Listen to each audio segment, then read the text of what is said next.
जार किंवा बॉटल मधील पाणी पिताय, सावधान, धक्कादायक सत्य समोर. मंडळी, आपण दररोज जारचे पाणी पितो, पण एक प्रश्न कधी पडलाय का? आपण पैसे देऊन पाणी घेतोय की आजार? आरो प्लांट मधील पाणी खरंच शुद्ध आहे का, की त्यातून शरीराला आवश्यक असलेली खनिजेच नष्ट होत आहेत?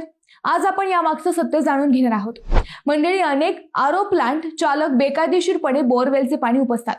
भूगर्भातील पाण्याचा फ्लोराईड आणि क्षारांचे प्रमाण जास्त असते, जे योग्य फिल्टर न झाल्यास किडनीच्या आजारांना निमंत्रण देते. त्याचप्रमाणे सुरुवातीला वाळूच्या थरातून, नंतर कार्बन फिल्टर आणि शेवटी रिव्हर्स ऑस्मोसिस मेम्ब्रेन मधून जाते.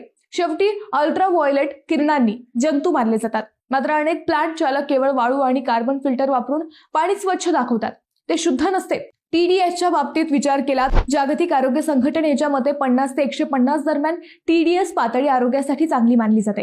जर TDS 50 पेक्षा कमी झाला तर त्यातील आवश्यक खनिजे, कॅल्शियम, मॅग्नेशियम नष्ट होतात.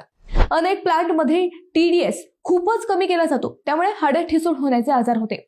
मंडळी, पाणी म्हणजे जीवन, पण चुकीचे पाणी आरोग्यासाठी मोठा धोका ठरू शकते. ही माहिती महत्त्वाची वाटली असेल तर व्हिडिओ नक्की शेअर करा, कारण कदाचित यामुळे अनेक लोक आजारी पडण्यापासून वाचू शकतात.